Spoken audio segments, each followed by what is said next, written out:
السلام علیکم students, M D Kate اور ایف ایس سی ایگزامس کے لیے ذرا اس سوال کے کنسیپٹ کو دیکھیں جو آپ کی اسکرین پر ہے۔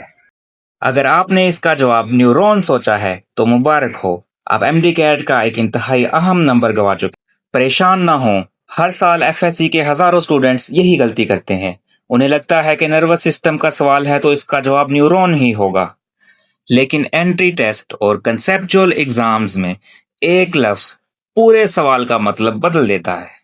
آج کی اس ویڈیو میں آپ کو بتاؤں گا کہ کتاب کی لائنوں کو رٹا لگانے کی بجائے ان کے پیچھے کی لاجک کو کیسے سمجھنا ہے۔ چلیں اس کو آسان زبان میں سمجھتے ہیں۔ اگر آپ اپنی ایف ایس سی کی کتاب کھولیں تو وہاں صاف لکھا ہے کہ نروس سسٹم کا اسٹرکچرل یونٹ نیورون ہے۔ اسٹرکچرل یونٹ کا مطلب یہ ہے کہ وہ بنیادی ڈھانچہ یا وہ بنیادی سیل جس سے پورا نروس سسٹم مل کر بنا ہے۔ تو اگر پیپر میں لفظ اسٹرکچرل آئے گا تو آپ کا جواب 100% نیورون ہی ہوگا۔ لیکن ہمارے سوال میں کیا پوچھا گیا تھا؟ ہم نے پوچھا تھا بنیادی فنکشنل یونٹ، یعنی کام کرنے والا یونٹ۔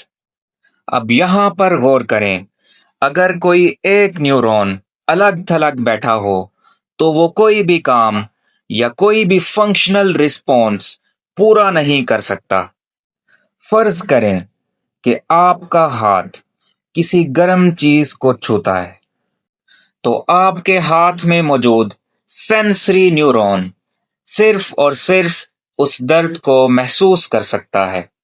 جب تک وہ یہ میسج آپ کے ریڑھ کی ہڈی یعنی اسپائنل کارڈ کے اندر موجود انٹر نیورون کو نہیں دے گا اور وہاں سے موٹر نیورون کے ذریعے مسلز کو ہاتھ پیچھے ہٹانے کا حکم نہیں ملے گا، تب تک کوئی کام پورا نہیں ہوگا۔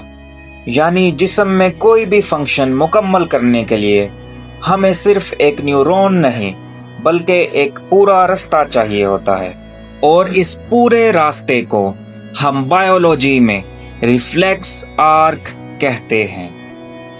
اسی لیے اسٹرکچرل یونٹ نیورون ہے، لیکن فنکشنل یونٹ ہمیشہ ریفلیکس آرک ہوتا ہے۔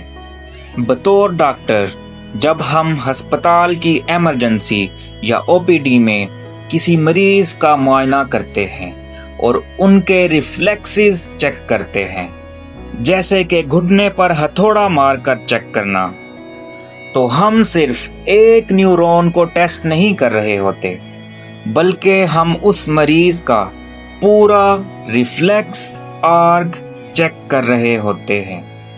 Dear students, M D CAT آپ سے یہی مانگتا ہے کہ آپ رٹا چھوڑیں اور چیزوں کو لاجک کے ساتھ دیکھنا شروع کریں۔ اگر آپ بائیولوجی کو اسی طرح آسان اردو اور جدید میڈیکل کانسیپٹس کے ساتھ ایم ڈی کیٹ کی تیاری کے لیے پڑھنا چاہتے ہیں اور ایگزامز کو کلیئر کرنا چاہتے ہیں تو اس چینل کو ابھی سبسکرائب کریں۔ کمنٹ سیکشن میں مجھے ضرور بتائیں کہ بائیولوجی کا ایسا کون سا ٹاپک ہے جو آپ کو مشکل لگتا ہے، تاکہ ہماری اگلی ویڈیو اسی ٹاپک پر ہو۔